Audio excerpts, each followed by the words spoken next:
There's another universe. Please make some noise. Hey my little raggities, what is up? How are we doing today? How are we feeling? If you are new here, I am Rayna Swan, aka your new book bestie, aka Big Raggedy. I know that's right, period. Thank you for clicking this video. If you have not been on my channel before, welcome. We're gonna get into what's on my Kindle and what I am excited to read, okay? So I have my handy dandy laptopy here. I'm gonna be showing you guys 5 books that I'm excited to read from KU, Kindle Unlimited, and 1 upcoming new release. It sounds really, really dark. So let's get into it. Today we are going to be talking about Freida McFadden's new book, The Intruder, which comes out October 7th. So, and that's the same date Tiffany D. Jackson drops The Scammer. Let me find out you trying to compete with my girl Tiffany. Don't do it, Miss Freida.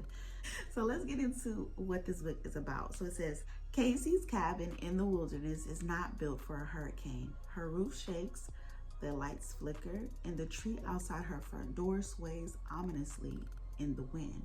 But she's a lot more worried about the girl she discovers lurking outside her kitchen window. She's young, she's alone, and she's covered in blood.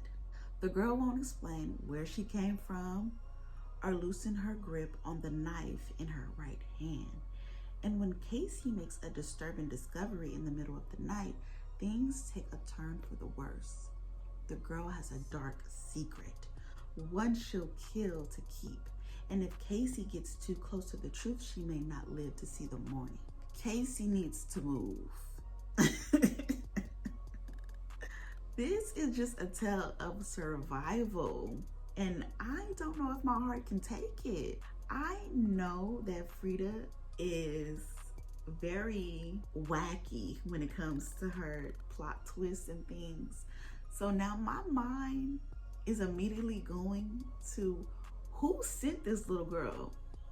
You ain't just come up out of nowhere. Who sent your ass? Somebody sent you here. And we gonna get down to the bottom of it October 7th. I can't wait to get into it. Now, I'm not a huge Freida McFadden fan. I feel like I've only read about 3 or 4 of her books. 4. So I don't know how this is gonna go, but I'm excited to get into it, okay? So another book that I am looking forward to getting into is called Southern Belle by Diamond D. Johnson. And this has been on my TBR for some time now. And I'm sure you guys have seen this cover before. So let's get into what it's about, honey. Rudy Ray is her name. She also goes by Minnie. She's a Southern girl, born and raised in Albany, Georgia. Strong women raised her, although some might challenge that statement and view the women who raised her as weak because of how they allowed their husbands to treat them. At the tender age of 13 years old, she was taught how to sit up straight, fix a man's plate, and be the submissive wife that she needed to be. In her teenage years, Rudy wasn't interested in these teachings. I know that's right, me either, girl, because that is crazy. Instead, she had her head in her books and was determined to be the complete opposite of the women in her family. She wanted to go to college, graduate, and work in a promising career field where she could take care of herself. In this thing called life, things don't always go the way we plan. Years go by and Rudy is officially a woman. Her dreams and desires have fallen by and been replaced by the duties of a proper Southern wife and mother. She's now married to Zaccardi Marshall, the mayor of Atlanta, Georgia. Zaccardi is the perfect husband and father from the outside looking in, but he can be a monster behind closed doors. This book will take you on a journey of lessons. The seeds planted in Rudy's head as a child played a significant role in how she bloomed as an adult. And I feel like I'm really gonna eat this book up because I be saying this all the time. Like, as a kid, in the 90s, growing up, nobody ever told the truth behind, or even as a teen, nobody ever tells you the truth about motherhood and family and having a husband and all of these things. They're just telling you like, oh, you want to get a good job, you know how many kids you're gonna have, you know, are you married, who are you gonna get married to? Like, those are like the things that they teach young girls to focus on. But really, I be telling my kids all the time, don't you have no damn kids. I be telling them, I be telling them all the time, until you know that you're ready, until you've traveled and seen all that you need to see, until you are satisfied in life and you feel like you can sit your ass down and be a servant, a slave, a maid, don't you have no damn kids. And I be telling them that because I feel like I wish somebody would have told me that. Because why was I a kid talking about I want to be a housewife? Why the fuck would I want that? And now look at me, a housewife with 3 kids out there probably fighting over a damn charger. Okay? So this ain't about me. This is about Southern Belle. We done went left. This damn synopsis done triggered me, clearly. I'm gonna have to bump this up on my list because now I need to see what's going on with Rudy, okay? Rudy, girl, I feel for you. Now, I looked up. I have a really good husband.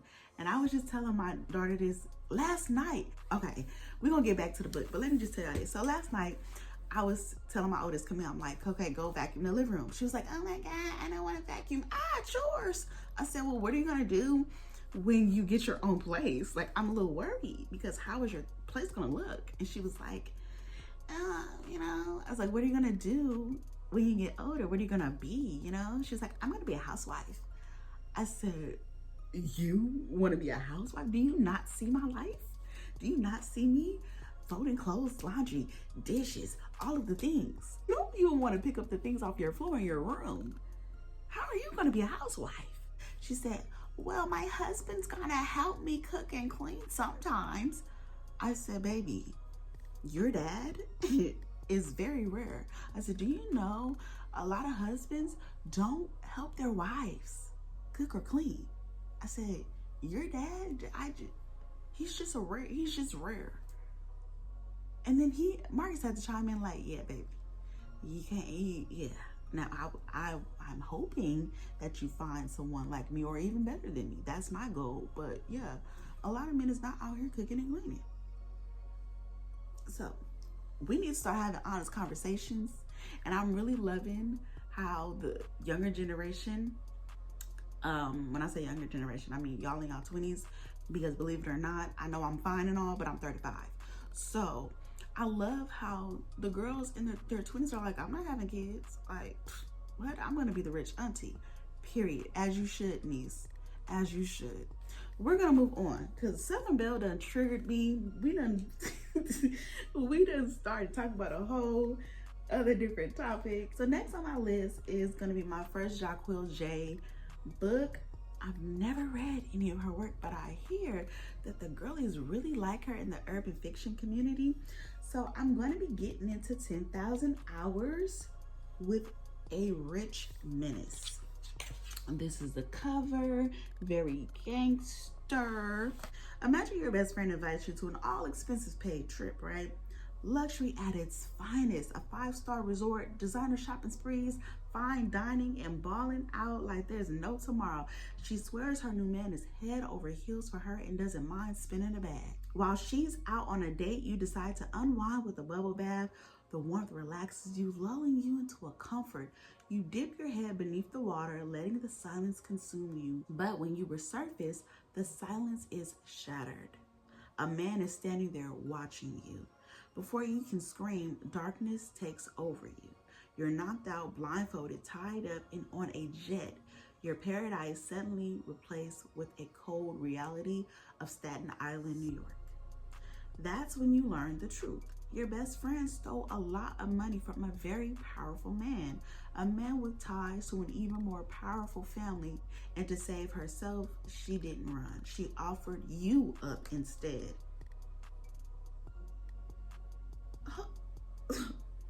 The blindfold is yanked away, but at first, all you see is darkness.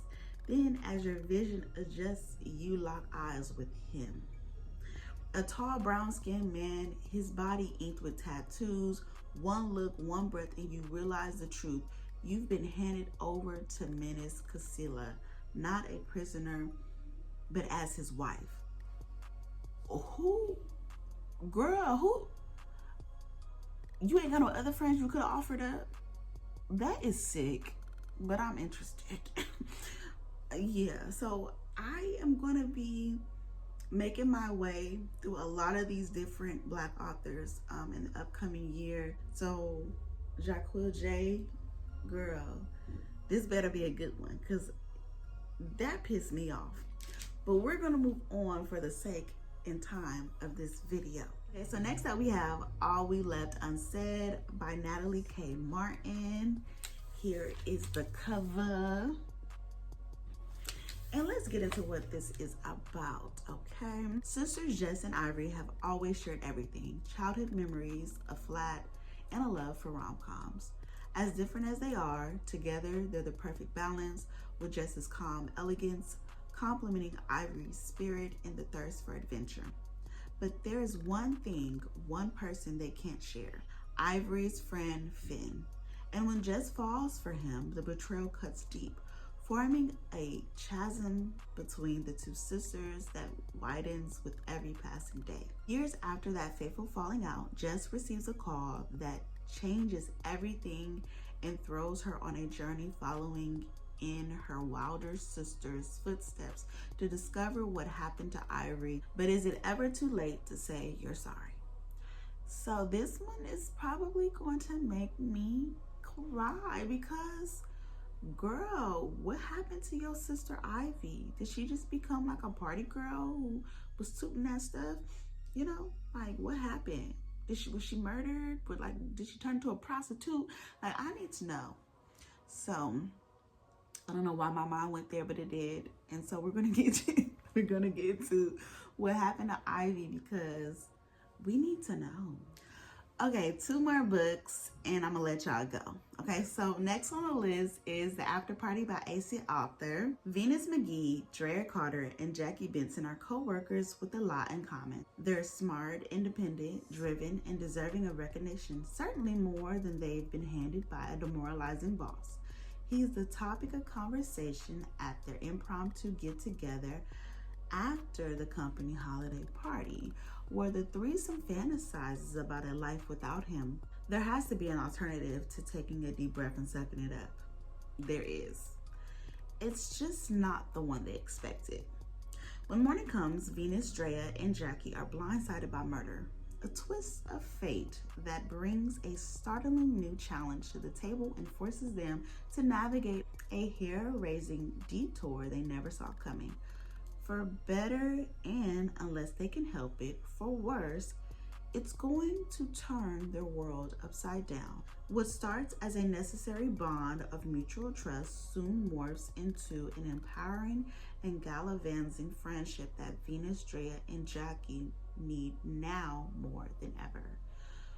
Which one of y'all killed that man? Somebody did it. And we're gonna get down to the bottom of it.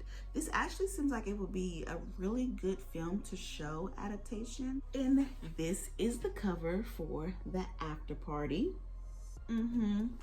One of them did it. One of them did it. I don't know who. I don't know at all. But we're gonna move on and get into this last book that I can't wait to get into. Now, this is book 1 of a series, and this is called Thirst for Sin, Touch of Evil, book 1 by Kennedy Lane. And this cover is very haunting. Brooklyn Sloan works as a special consultant to the FBI as one of the most adept profilers in the agency's history. She had been recruited at a relatively young age from her career in academics, but her colleagues have no idea the disturbing motive for her success.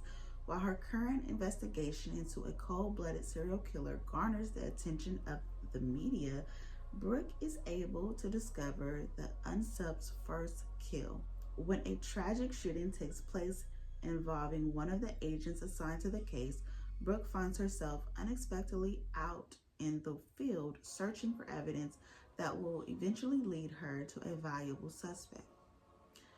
As Brooke moves closer to her target, her own troubling past is breathing its familiar breath down the back of her neck until she finds herself at a crossroad with the very transgression that shaped her moral fiber. As her past and present collide, which one will rid her of the sin that stains her soul? So what really intrigued me about reading this series is that it's averaging about 4.5 stars, which for me is an indicator that a lot of people enjoyed this book, and it makes me want to be more willing to read it.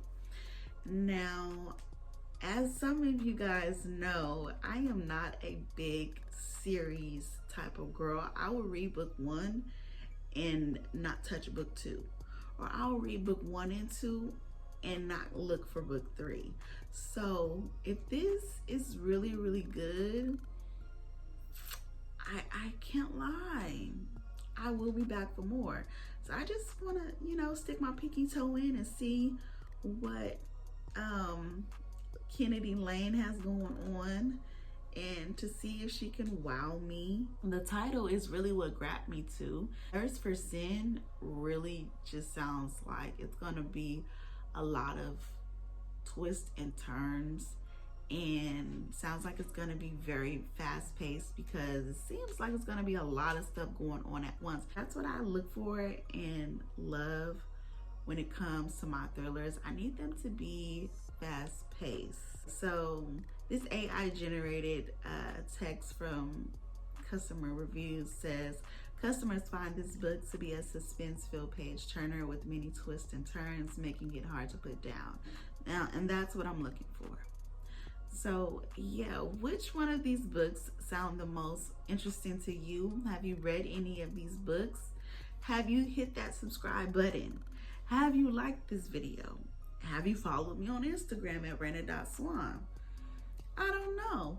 Only you know the answer to that, Bookie. So if you like this video, leave me a heart or a swan in the chat, and I will see you in the next video on Wednesday. So you better be back. All right, bye.